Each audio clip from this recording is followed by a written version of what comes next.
Hello there, I'm Joey Hollywood, and I know it's been a while since my last video, and my only excuse is I'm hard at work on a puppet show that nobody's gonna watch, but don't worry, as soon as that's done, I'll go right back to making reviews that no one will watch. And speaking of not watching something, the DC Cinematic Universe has a Justice League movie coming out. You know, I cannot wait for that to be released, just so I can hear all the DC fanboys argue about its quality. But I think we can all agree that no matter what, it'll never be as good as the 1997 Justice League of America TV movie. I'm being sarcastic. The Justice League of America movie is a failed CBS pilot for a proposed television series. It was never aired in America, however it was shown on television in the UK, Puerto Rico, Finland, Brazil, Uganda, Poland, Mexico, South Africa, Germany, India, Israel. Basically, the entire world was laughing at us, and we never knew why because we never saw the movie with the word America in the title. This movie stars a range of actors from notability to obscurity. For instance, the actor who plays the Atom is played by John Kassir, who I know may not look all that familiar, but I think you'll recognize his voice of the Crypt Keeper.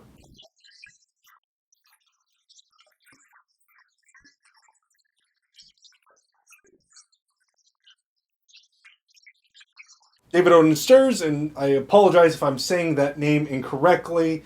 Before I made this video, I tried to look up how you pronounce his name, and I found that everyone pronounces his name differently. Well, he plays the Martian Manhunter, and he's most known for his portrayal as Winchester from MASH. Michelle Hudd is Fire, and she would later go on to join the supporting cast of Ash vs. the Evil Dead, which is what I would consider the greatest TV show ever made. There's also some other actors in here that you're going to be pointing out and going like, oh, I recognize him, or I recognize her. You're going to be doing that throughout this whole movie, and as for everyone else, they fall more into the obscurity category. The format of the show takes a mockumentary approach, where when events happen in the story, the movie cuts to the characters talking directly into the camera about their feelings about the event that just happened. I told you that she'd be on our side. Well, Ray has always been there for me, right from the start. He's just so... Nice. Yeah. Nice can be sexy. Really? Can you say that again? Nice can be sexy. Can? Yeah. This movie fits more at home in the situational comedy show than the superhero genre. I would describe it as Friends meets The Office. Now, when you think the Justice League, you think Batman, you think Superman, you think Wonder Woman, sometimes you think Aquaman. And none of those characters are in this movie. Instead, we have Fire and Ice, The Flash, Green Lantern, Atom, and Martian Manhunter. Nobody else. And the way these characters are portrayed in no way represents their comic book counterparts. I would say it's almost a parody of these original characters, but a parody would suggest that they had something to do with what they're based on. The movie starts off with a cold open, no pun intended, with the character Ice, who for a majority of the movie is just called Tori, and this horribly awkward interview segment really sets up the tone for how bad this movie really is. So Tori, tell us what happened. Oh, I don't know. I guess I don't have very much confidence in myself, and I'm obviously never thinking that I'd become a superhero. The movie introduces our characters in a interview style, and it seems like something straight from the Tick. And how long have you been a superhero? Me? Well, I guess I've always been a superhero. I don't know much else. And here's Guy Gardner, the Green Lantern, and this is exactly the way he is in the comics.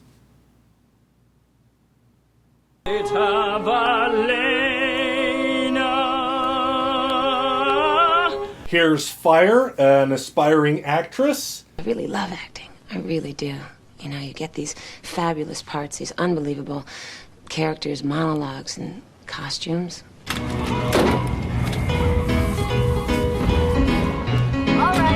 where's the banana? Oh, Bibi DaCosta? But I got a split. Banana, get it? Get it? Because she's a banana. It's a joke. It's a joke because she's a banana. I like to go eat sushi sometimes. I like to go to the park, have a little picnic and stuff, you know. And I think you can tell that the Flash is meant to be this Joey-esque character in this Justice Friends of America movie. There's a lot of weird weather going on, and a guy calling himself the Weatherman is taking credit for it. And the reason why it's the Weatherman instead of a DC original character, it's because DC doesn't have a character that controls the weather. You know, the Weather Wizard, that's a Marvel character. They couldn't use that here.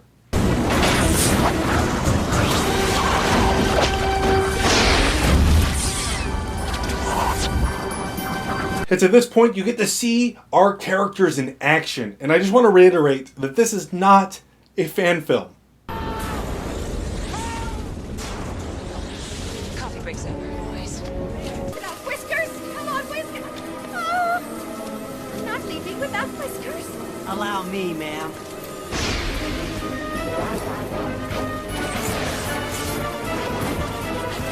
My goodness!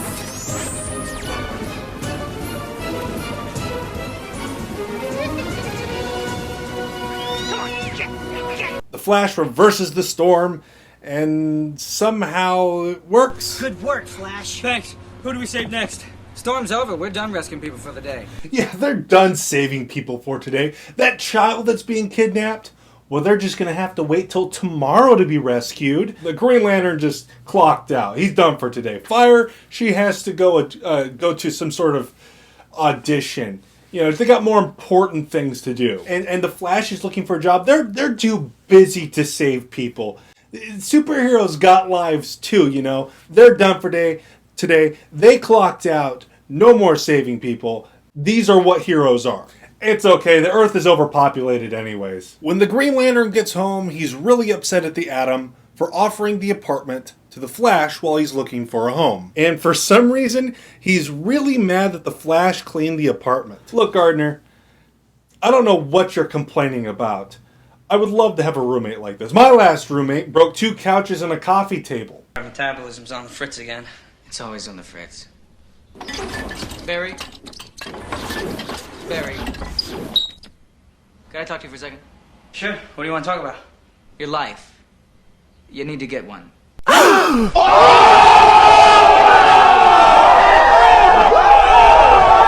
And if you thought my comparisons to Friends was more hyperbole than anything else, watch this. Hey, Beep.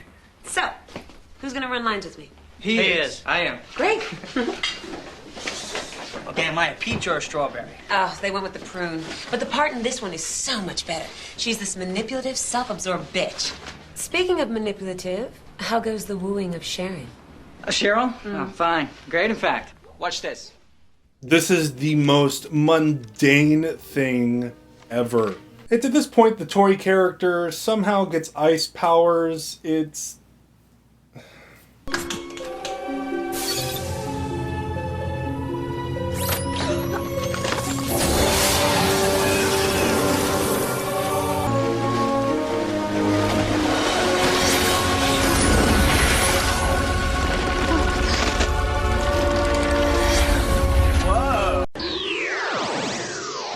Meanwhile, at the Watchtower,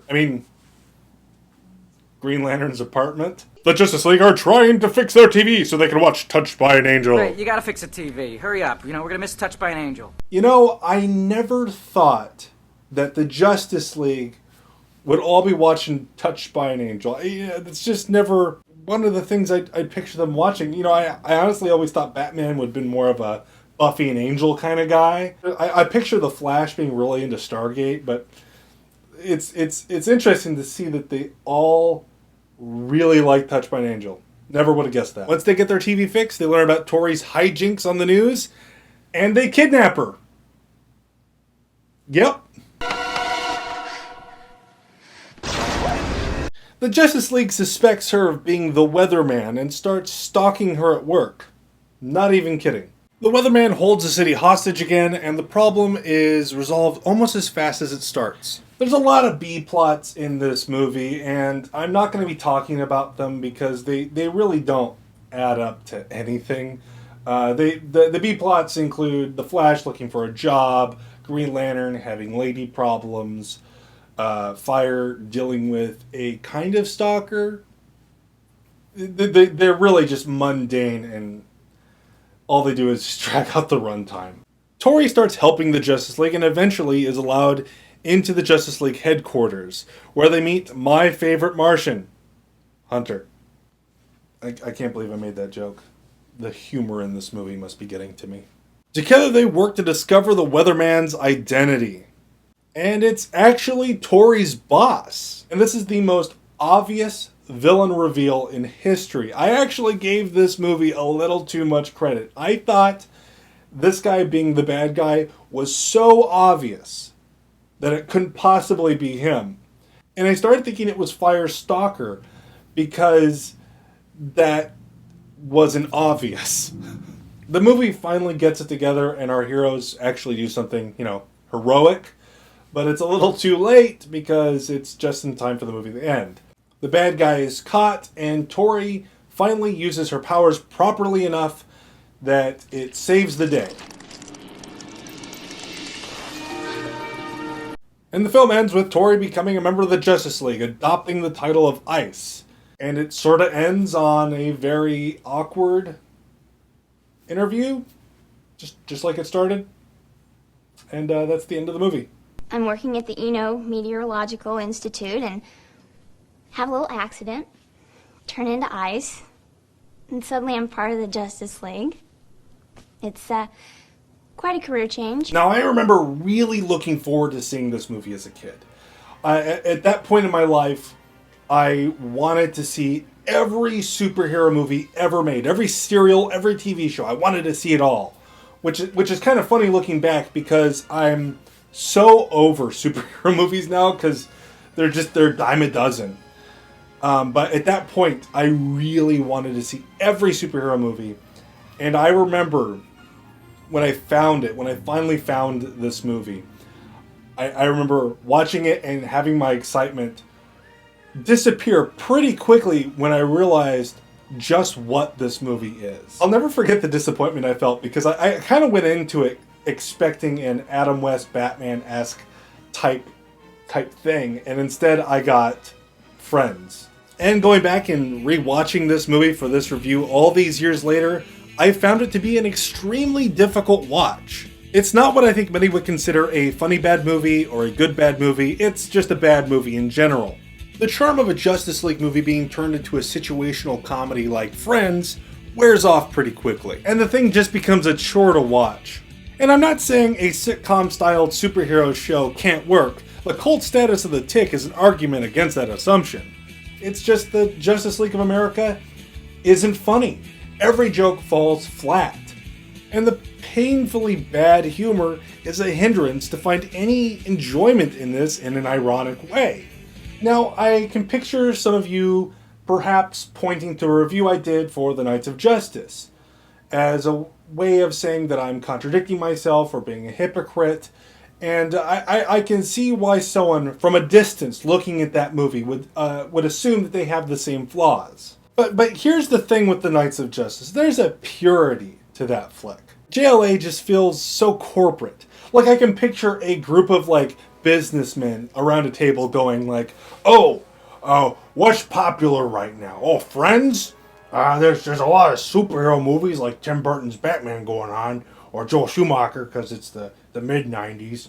Yeah, let's just merge those together. I got my peanut butter and your chocolate. You got your chocolate and my peanut butter. The Knights of Justice knows exactly what it wants to be, and to a degree I think it accomplishes that. It's an homage to the stuff like the 1960s Batman, other 70s superhero shows like Wonder Woman and Shazam. It's also got a little bit of the 1920s through 40s superhero serials, and it's just a love letter to a time when superheroes were fun and silly. The effects are bad, the dialogue is clunky, and the action scenes are laughable. But there's an innocence to it. On top of that, I really find the history behind the Knights of Justice to be incredibly fascinating. Plus, the Knights of Justice is significantly shorter. But hey, I'll admit, maybe I enjoy the Knights of Justice for nostalgia purposes. And if that's the case, I recommend watching both. I'm pretty sure you won't make it past the 30-minute mark of Justice League of America. I'm willing to bet. In the conclusion, the Justice League of America is a pretty bad movie, even with its recognizable cast. And I particularly didn't really like revisiting this movie for this review. You see, I love bad movies. And when I go after a certain film for Joey's movies, I typically go after them because I enjoy them and I kind of want to share them with people. Because look at this weird little film I found. But with this specific review, I don't think of it as a show and tell type thing. I think of it as a warning as to just how bad this movie is. To appropriate the slogan of a far more successful internet reviewer, I remember it so you don't have to. That's it for now. I'm Joey Hollywood, and I'll see you next time. Bye.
No, go.